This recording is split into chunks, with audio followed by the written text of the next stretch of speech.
His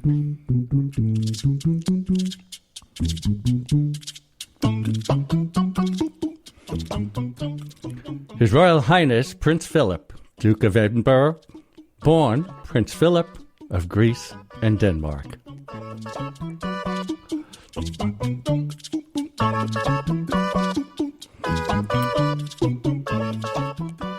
Hey, what's up, guys? I'm David Yakir, and this is Yak About Today, where anyone can benefit from the stories people tell to the technology around us. So listen up, because if I can learn something, you can learn something.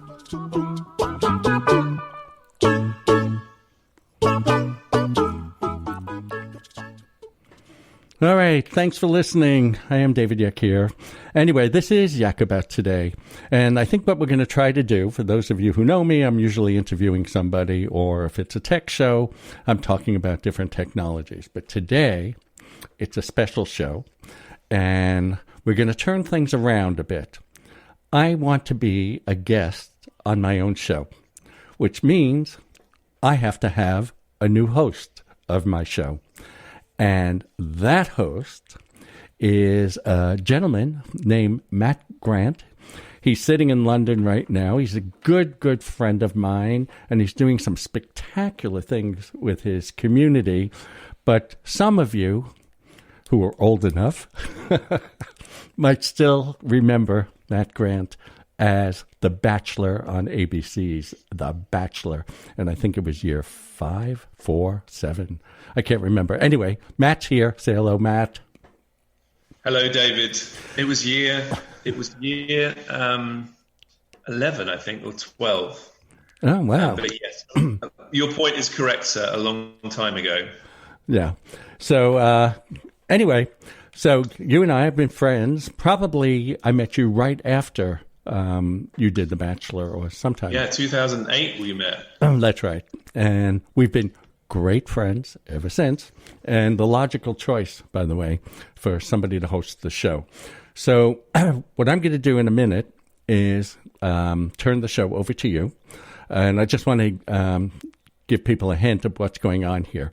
So some of you who listen to the show and follow me on Facebook saw that I posted, I did a post right after Prince Phillip died, and I wrote something to the effect that I'll always remember the conversation I had with him.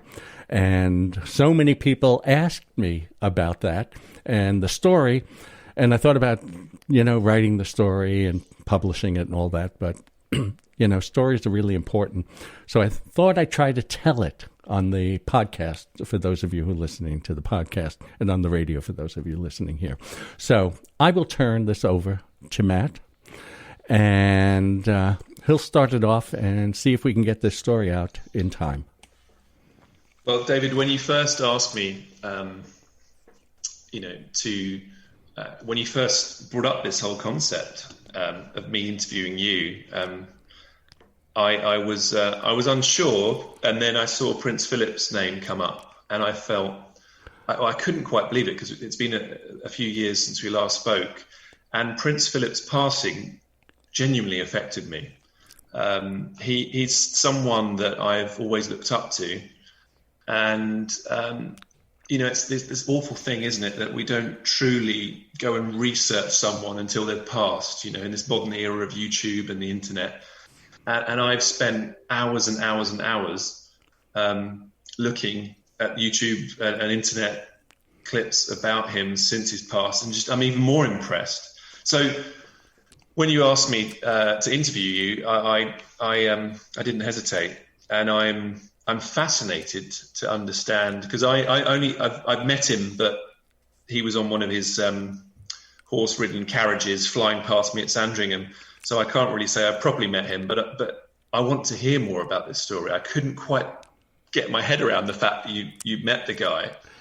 And so I think for me and the listeners, it would be great to understand, first of all, how this came about. I understand that your business was excelling at this point, and you were coming over to London with work, but I still need to connect the dots on how you being in London connected to actually hanging out with Prince Phillip. So take us through the start. I will. It'll get really detailed at a certain point. But, I've always been fascinated with telling stories, and some people tell stories about other people, which I'm doing, and some people tell stories about themselves. And, people share experiences, and sometimes they share learnings.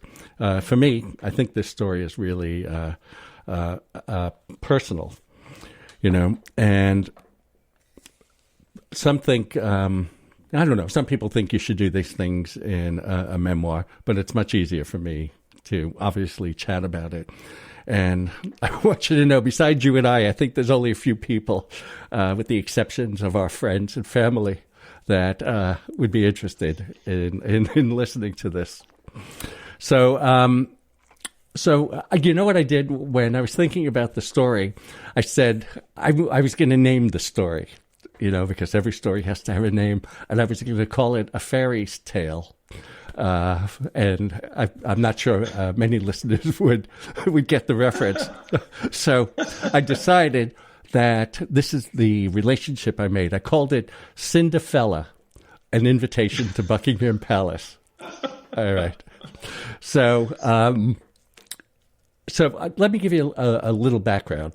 And I think this will be somewhat tedious, maybe just to get, and I'm hoping the end of this justifies everything and the wait till I get there. So let me start at the beginning, because I'm not sure everybody knows anything about me, except that I host a popular podcast or a radio show. And this is important. What I'm about to tell you is not ego, but it's sort of important. You see, I was a founder of one of the first and more successful of the digital companies way back in the early 90s. And I was also the first global chief digital officer for one of the WPP companies. And the reason I'm telling you this, it's because of the success, as you said, and the positions that I held that made the invitation to Buckingham Palace possible. And actually, as I think of the story, I should have called it the 36-hour blur, because honestly, I didn't remember a lot that led up to it. So I'm going to take you from the very, very beginning, right? And I get that whole blur thing, because having had my 50 minutes of fame in LA, as you know from me telling you before, that meeting George Michael and going into that concert in the arena in LA and hanging out with him and his partner, and then going on after the gig, hanging out with him. Those 24 hours, it wasn't quite 36, but that all becomes a blur, and you have to stop and try and work out each step and remember each step, because it does become a blur. But anyway, please carry on. So, let me start from the business point of view, because I think business people and business travelers will sort of appreciate the story and how we get to London and all that. And I remember, by the way, this was not planned. I was on a normal business trip.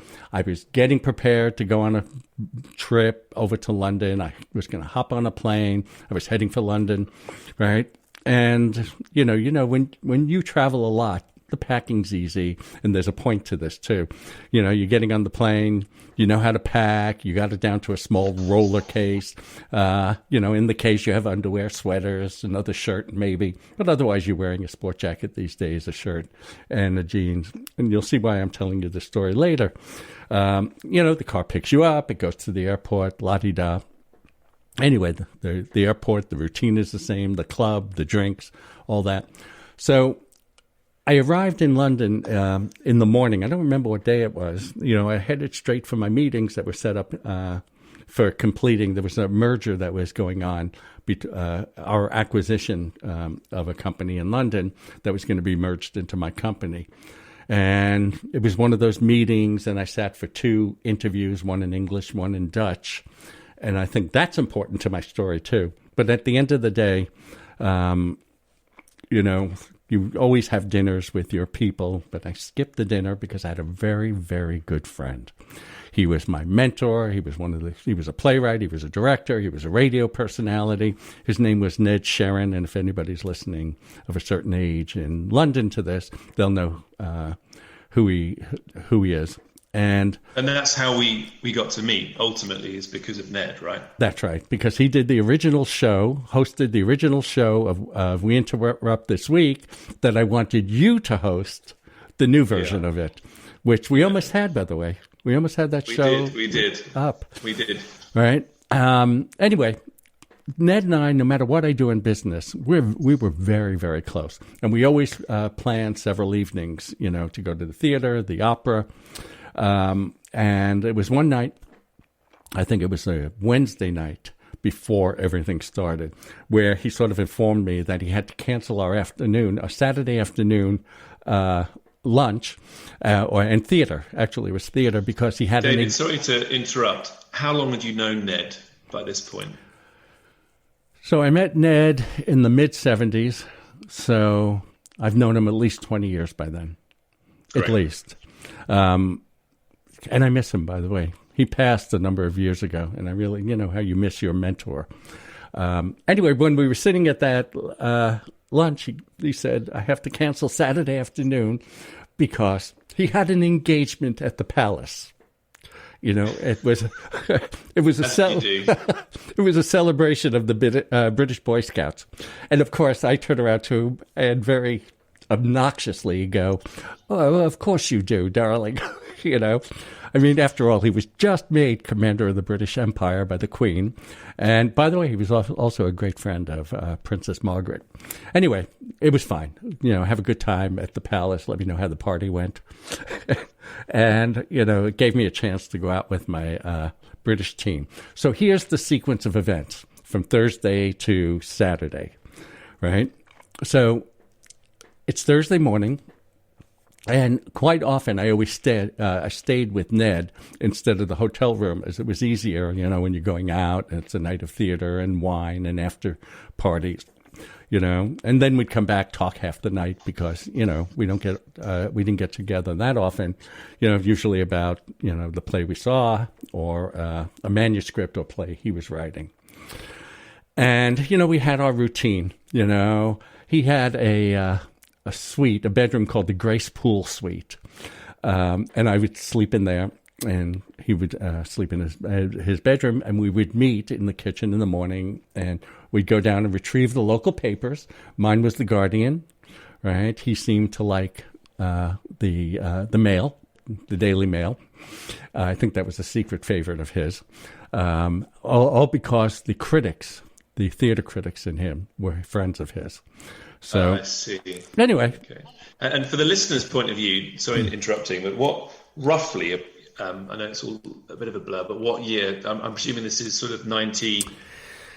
It's the late. It was one of those things I couldn't pin down the year. I know it was the late 90s because that's when I was over there during the acquisitions of the company.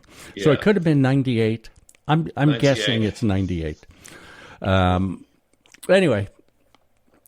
That day, so we leave. I leave for the office. He stays home writing whatever he's writing. And we always would meet for lunch and share a bottle of wine, of course, at lunch. Get back to the office with a slight buzz. Everything's good. Meet with the people. Fall asleep. Actually, fall asleep during meetings, but I couldn't. I had to be the energy. And, we always had our evening plans. Right. In fact, that night, I remember we were going to see a new production of West Side Story. And we'd follow it going out to a restaurant. By the way, he was a reviewer of restaurants, which was his most fun thing to do. So anyway, the next day, this is really where it started. I get a call, and he said, I need to tell you something. And I said, well, is it good? Is it bad? I mean, tell me now over the phone. I'm at my office. And he said, in his terribly clipped, the way he spoke, he said, it's quite unexpected, David. And, I didn't know what he was talking about. Anyway, you finish work, you do all that. And I head to my hotel room in Soho. I pick up a clean shirt, same sport jacket, same jeans that I'd been wearing all along. Sorry interrupting, but what was the obviously there was an age gap between you and Ned. We were